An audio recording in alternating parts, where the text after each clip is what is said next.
Support for Back to One from Committed Impulse, a high-performance training program for actors and entrepreneurs, taught by Josh Peiss. Discounts for Back to One listeners are available for upcoming courses. Go to committedimpulse.com/back-to-one and enter the code BACK-TO-ONE. Fundamentally, underneath everything, underneath all the barriers of the disconnection or the apathy, underneath all the apathy, everything like that, underneath that is just a fundamental desire to love and to be loved, and all of the rest is protection from rejection and all this stuff.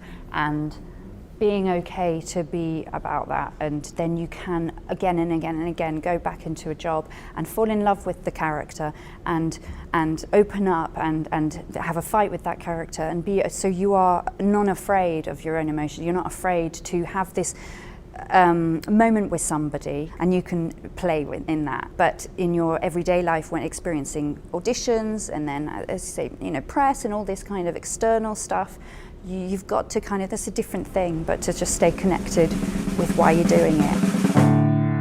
Filmmaker Magazine presents Back to One with Peter Rinaldi. Emily Beecham is an actor. She sat down with me in New York City to talk about the work. Do you have a typical way that you begin the process of inhabiting a character? First of all, I have to try to understand the character as quickly as possible.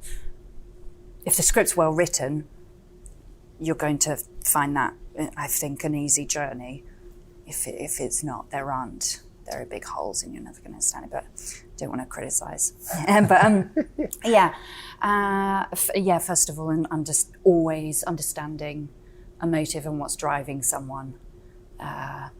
My mother's actually a psychologist, and there was an audition recently about a character who was super harsh to her brother who had schizophrenia and had a bereavement, and I just couldn't work out why she was so hard on him.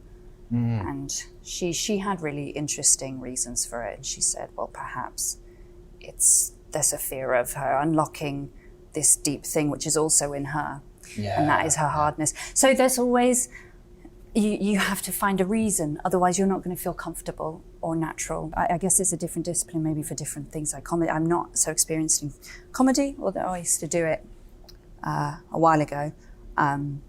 But that was a different thing. I would focus on kind of things that I was embarrassed about, making them open. But there was a totally different experience for me. But with all these things I've been doing recently, the first thing I have to understand their journey and their decisions. It all has to kind of make sense. And as we were saying earlier, it is elusive. You were saying you think it's elusive, but it is very lucid when you get there, because your experience of being a human is not really very conscious most of the time, but your experiences have formed later what is motivating you now. Like maybe I'm an actress because my experience in my past, I like being open about things, I like confronting things, I think acting's a great tool, and films are a brilliant tool for kind of educating people and making people empathize with people and understanding people. So I think understanding yourself as a human being and understanding people around you and life, like my life experience has definitely shaped my ability, or what I feel is my better ability to be able to understand a character. Yeah, and that actually leads right into this, a quote from you. You were talking actually about specifically theater training or classical training. You said, I don't believe you really need it, especially with film. Right. There are techniques you can use, but I have found life experience to be a much better teacher. Learning about yourself as a human being is a much better way of understanding human beings. Yeah. But I have to say to you, I don't think there's anybody that understands and is sensitive to human beings as much as I am. No one in my life is. I understand myself, I understand people, or I think I do.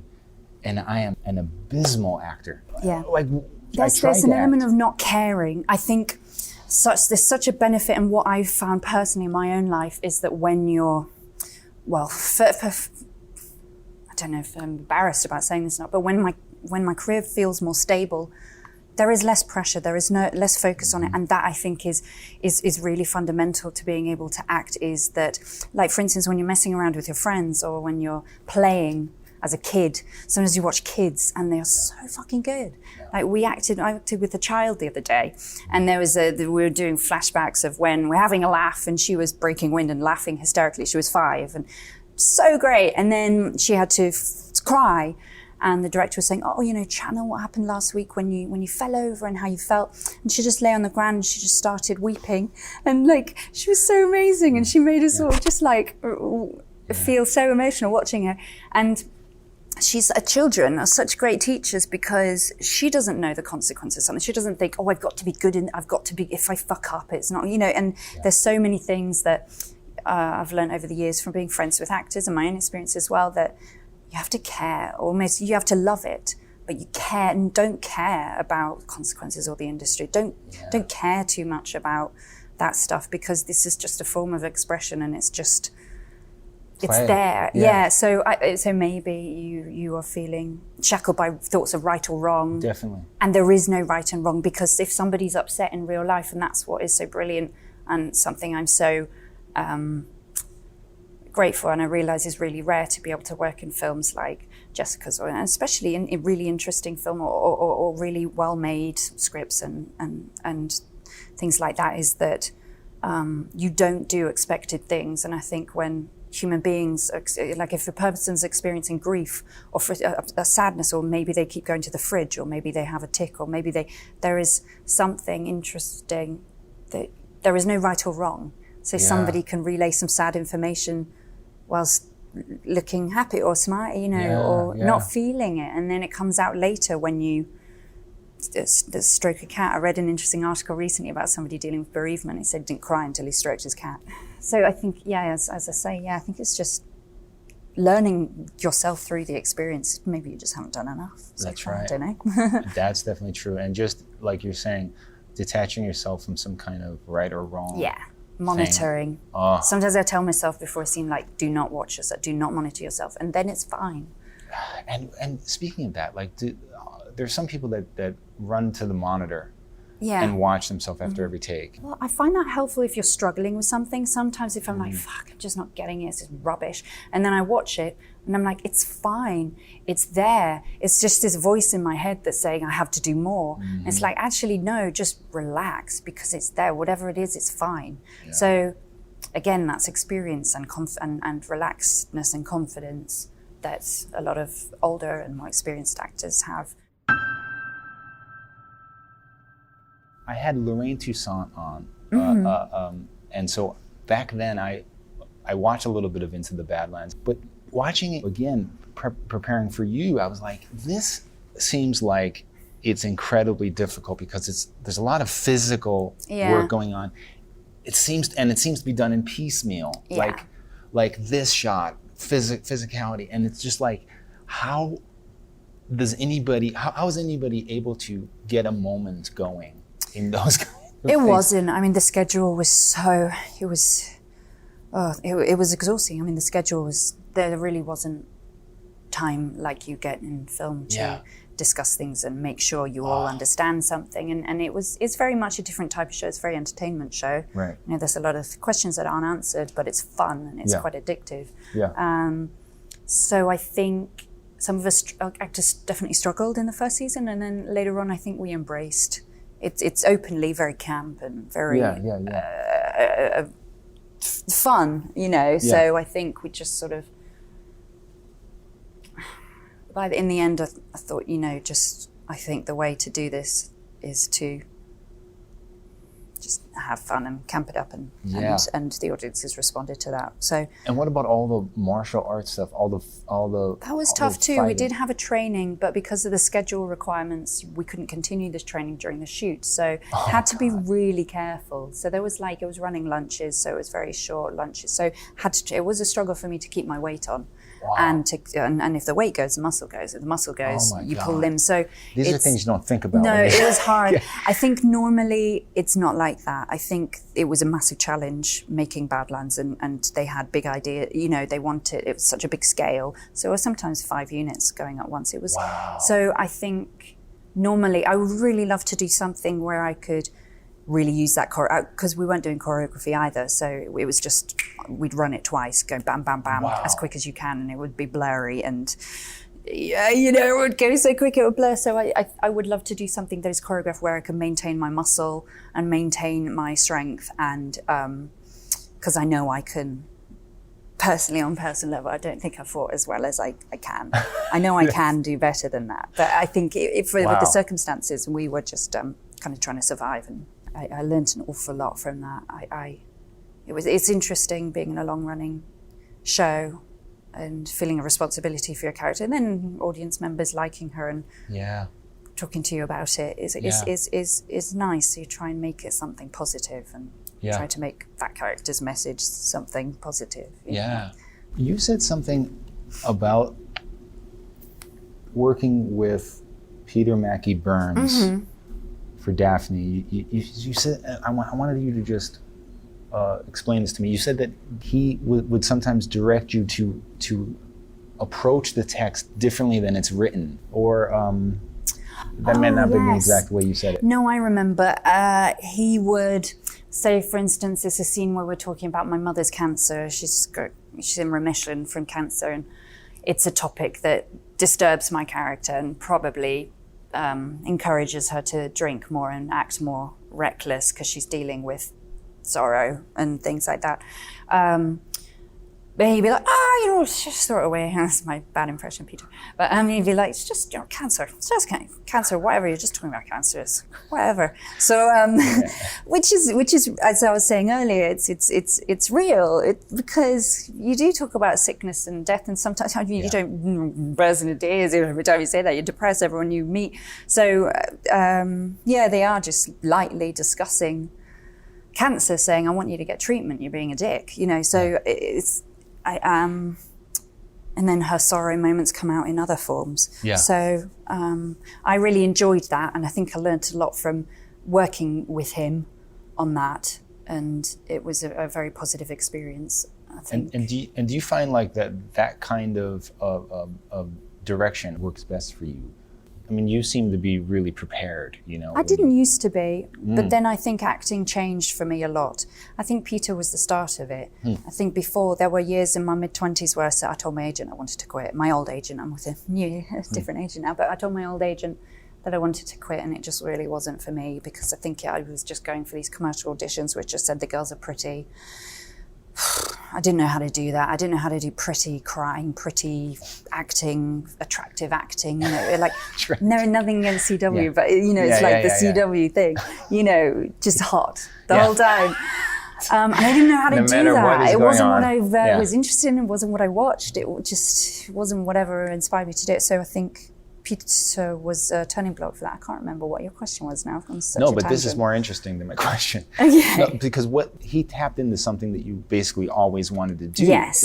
And so you were able to portray real people and think psychologically about people and the best great performances that people can do. And suddenly people go, "Oh, you're a good actress." Yeah. It's like, that's funny. I think it's. People are lucky, everyone's in different types. There's different types of shows serve different purposes, and I think you're really lucky as an actor if you do get to be a part of productions like this, because it's stimulating and you're rewarding, as opposed to just being about audience numbers.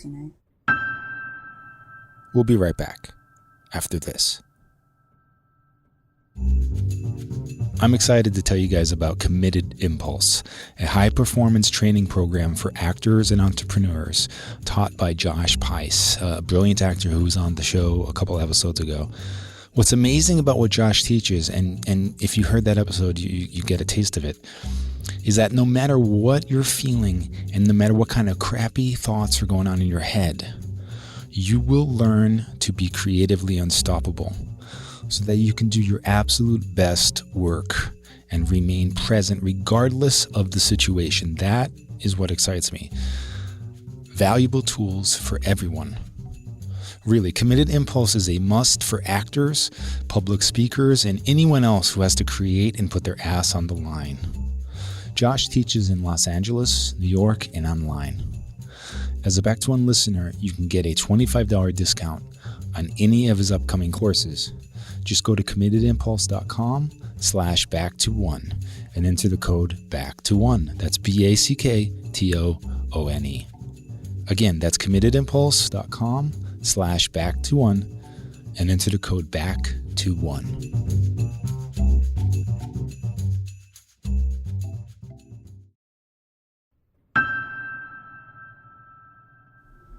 Little Joe, Yeah. I feel like your hair in this movie, Yeah. It's all about the hair. it helped me. Like, it's almost like it precedes you in a way. Yeah, it's true. Like, I'm prepared for your character just by seeing you. Okay. Does that make any sense? Yeah. That helped me, but as an audience member, and then you worked within it so well. Okay. But does that help you, like putting on that hair, if that was a You wig, I know don't know what it was. The aesthetic is so out of the ordinary. Yeah. I think I've watched Jessica's films before and they're very natural performances, so I generally ignored it. Although Jessica said that the hair did form her ideas for other things, of how everything, like a lot of things were designed around the hair. Wow. And then once they knew I had red hair and I was going to have a bowl haircut, then they started designing more around that. Certainly the costumes, obviously. Yes. Yeah, so all that stuff was... And does that all just like, you would just ignore all that in your work?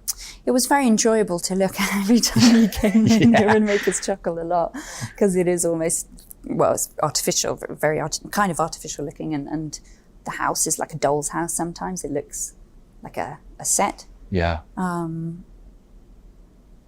And also the way sometimes Jessica would encourage us to say certain things in his high register, especially to Joe. And it wasn't comfortable for me to do, but it was what Jessica wanted. She wanted like, oh, Joe, like, oh, what's the matter, Joe? Yeah. And that was very artificial, and that, and she's saying, yeah, that's how Alice is and how people are sometimes when they act sometimes as artificial character. Yeah. And it is artificial. So I think there's lots of playing around with roles and artificiality, and then... Yeah. But it's interesting you're saying that, because you didn't, and I know what she means, but you didn't take that note or take that idea and make it artificial. Do you know what I mean? Like you played an artificiality in an authentic way, if I could say it like that. Yeah. And I'm really happy that the Cannes jury recognized you, because this is such a nuanced performance that's Thank you. usually when things are recognized, it's like a capital P performance. It's about something huge, like Yeah. a massive topic, like a war topic, or like a big emotional experience. Yeah. Yes. I agree. That's why I was like, whoa. Yeah. Sorry. I was like, shit, I'm scared. What's going on? I thought I was hallucinating. It was an intense experience. It was amazing. I bet. But it gave me hope, because then when you watch it, you're doing so much on a micro level, it feels like.